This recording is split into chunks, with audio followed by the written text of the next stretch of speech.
My 11-year-old daughter brought home a stray cat, and 3 months later I was in love with its owner. My name is Owen. I am 39 years old and I have been a single dad for 4 years, ever since my ex-wife and I decided, quietly and without too much drama, that we were better at co-parenting than we were at being married.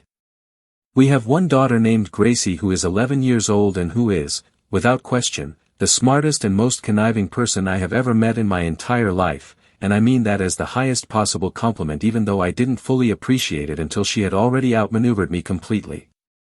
Let me tell you about our life before Biscuit. Gracie and I had a good thing going, a small house on a quiet street, a routine that worked, Friday night pizza and Saturday morning cartoons and the particular comfortable rhythm of two people who have figured out how to live well together. I was not looking for anything more than that. I want to be clear about that because it matters to the story. I was genuinely, contentedly not looking. I had done the thing where you tell yourself you're open to meeting someone and then spend 18 months going on dates that feel like job interviews and eventually you decide that Pizza Fridays with your kid are honestly better than any of it, and I had arrived at that conclusion with complete peace. Gracie, apparently, had other ideas. She is in 6th grade at Maple Creek Middle School and her best friend since the 3rd grade is a boy named Finn, which I always thought was slightly unusual in the way that close cross-gender friendships between kids that age can be unusual, but Gracie had explained to me very firmly at some point that they were just friends and that I was being weird about it and I had accepted this and moved on. Finn's mother dropped him off for playdates sometimes and I had waved from the driveway a few times but we had never properly met. She seemed nice from a distance. Dark hair, always in a hurry, the particular energy of a woman managing a lot of things at once. I registered her existence the way you register most things when you are a single parent with a full-time job, briefly and without much follow-through. This was, I would later understand, exactly what Gracie and Finn were counting on. The cat appeared on a Wednesday evening in October. I was making dinner when Gracie came through the back door with the particular careful energy of someone who is trying very hard to look casual, and she was holding a small orange cat against her chest with both arms and she said, "Dad, I found a stray, can we keep him?" I want to be clear that it was not a question. The punctuation at the end of that sentence was purely decorative. The cat looked at me with enormous yellow eyes and made a sound that was somewhere between a meow and a question, and I said, "Gracie, we can't just keep a random cat," and she said, "He was all alone outside and it's getting cold," and I said, "We need to check if he belongs to someone," and she said, "I already looked and there are no posters anywhere," and she said it just a fraction too quickly, which I noticed but did not register as suspicious because I am apparently not as smart as my 11-year-old. The cat's name, we decided that evening, was Biscuit, because he was the color of a butter biscuit and because Gracie said so, and when Gracie says so that is generally the end of the discussion. He was friendly and well-fed and used the litter box immediately, which I noted meant he was definitely not a stray, but I told myself maybe he just had good instincts and kept feeding him anyway because he had genuinely enormous yellow eyes and a very persuasive personality. We kept Biscuit for 2 weeks. He slept on Gracie's bed and sat on my laptop when I was trying to work and knocked exactly 1 glass off the kitchen counter per day as if it was a scheduled activity. He was, objectively, a very good cat. Gracie loved him with the specific intensity that 11-year-olds love things, which is completely and loudly and without any sense of proportion whatsoever. And then one Saturday morning Gracie came downstairs with her tablet and showed me a post on the neighborhood app. Someone had lost an orange cat named Marmalade. The post was 3 days old. There was a photo. The photo was very clearly Biscuit/Marmalade sitting in someone's kitchen looking directly at the camera with those enormous yellow eyes and an expression that I can only describe as guilty. I looked at the photo. I looked at Biscuit who was sitting on the kitchen table which he was not supposed to be on.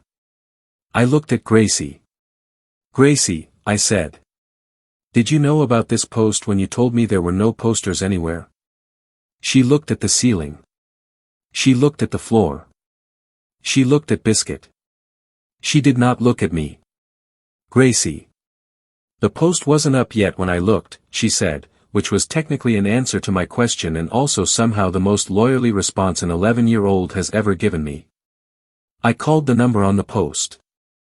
A woman answered on the second ring, and when I said I thought I might have her cat, she made a sound that was pure relief, the kind of relief that tells you a person has been genuinely worried and not just mildly inconvenienced. Her name was Claire. Her voice was warm and slightly breathless, and she said, "Oh my goodness, is he okay?" before she even asked where I lived, which told me something good about her immediately. I gave her my address. She said she could come by that afternoon. I said that was fine. I hung up and looked at Gracie, who was sitting at the kitchen table with Biscuit in her lap and an expression on her face that I would later come to recognize as the look of someone whose plan is going exactly as intended. I did not recognize it then. I told you I am not as smart as my 11-year-old. Claire arrived at 3 o'clock on a Saturday afternoon with her son Finn, and the moment I opened the door I understood several things simultaneously. The first thing I understood was that Claire was Finn's mother, which meant that Claire was the woman I had been waving at from the driveway for 2 years without ever properly meeting. The second thing I understood was that Finn and Gracie, standing slightly behind us respectively, were exchanging a look that contained an entire conversation I was not supposed to be aware of. The third thing I understood was that Biscuit, who had been sitting calmly on the couch all morning, chose the exact moment Claire walked through the door to leap off the couch, trot across the room, and wind himself around her ankles with a confidence that suggested he had been waiting for this specific moment.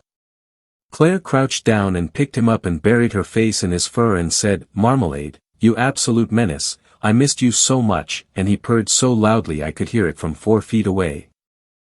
I stood in my own doorway and watched this and felt something shift slightly in my chest, which I immediately decided to ignore.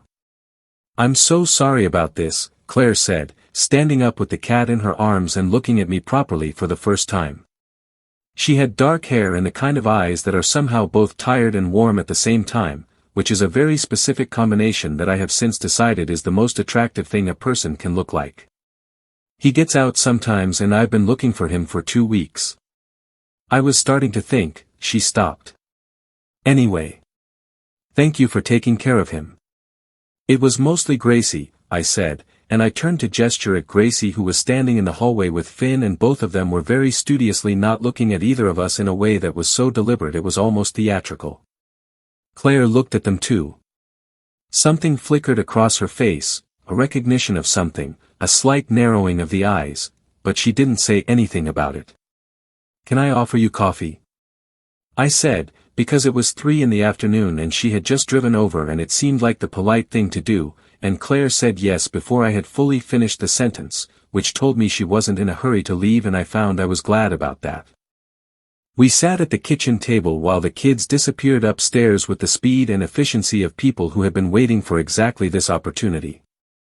Biscuit sat on the table between us, which he was still not supposed to do, but I decided this was not the moment to enforce that particular rule. We talked for 2 hours. I don't know how else to say it except that we talked for 2 hours and it felt like 20 minutes, and when I finally looked at the clock I was genuinely surprised. She told me about her job. She was a graphic designer who worked from home, which explained the always in a hurry energy, because working from home with a kid is its own particular kind of chaos. I told her about mine. I was a high school history teacher, which she said explained a lot about my bookshelves, which were visible from the kitchen table and which she had apparently been reading the entire time. We talked about the neighborhood and about the school and about what it was like to do this alone, the parenting thing, and that conversation had the particular quality of talking to someone who actually understands what you mean without needing everything explained because they are living the same version of it. At some point Gracie and Finn came back downstairs to get snacks, and the look they exchanged when they saw us still sitting at the table talking was so openly triumphant that I stopped mid-sentence and said, "Okay, what is going on?" Gracie developed a sudden intense interest in the contents of the refrigerator. Finn looked at the ceiling. "Gracie," I said. "Did you know whose cat this was when you brought him home?" A pause that was approximately 3 seconds too long. "He was outside," she said. "That's not what I asked." Another pause. Then, very quietly, "Finn might have mentioned that Marmalade gets out sometimes." I looked at Finn. Finn looked at his shoes. His ears had gone the particular shade of red that happens when you are 11 years old and your plan has been discovered. I looked at Claire. Claire was pressing her lips together in the way people do when they are trying extremely hard not to laugh and not entirely succeeding. So let me understand this, I said, looking between the two of them. You two planned this. You found the cat, you knew whose it was, and you brought him home and told me there were no posters so that his owner would eventually have to come and get him. Gracie finally turned around from the refrigerator. She looked at me with those direct eyes she has and she said, "You never go anywhere, Dad. You just stay home and watch documentaries about the Roman Empire." Claire made a sound that was definitively a laugh that she had stopped pretending not to have. "She's not wrong," Claire said. "Finn said you do the same thing," Gracie said to Claire, with the calm confidence of someone presenting evidence. "Except yours are about interior design." Claire looked at her son. "Finn.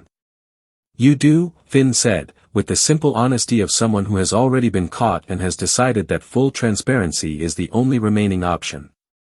We looked at each other across the kitchen table, Claire and I, and something passed between us that I am not going to try to describe too precisely because some things lose something in the describing. It was partly amusement and partly something warmer than amusement and partly the particular feeling of being seen by someone who is standing in almost exactly the same place you are. I cleared my throat. "You two," I said to the kids, "are grounded." "Are we though?" Gracie said. I thought about it for a moment. "No," I said. "But we're going to have a conversation about honesty." "Tomorrow?" Gracie said. "Tomorrow," I agreed. She nodded, grabbed her snack, and disappeared back upstairs with Finn with the barely contained satisfaction of someone who has just won something significant.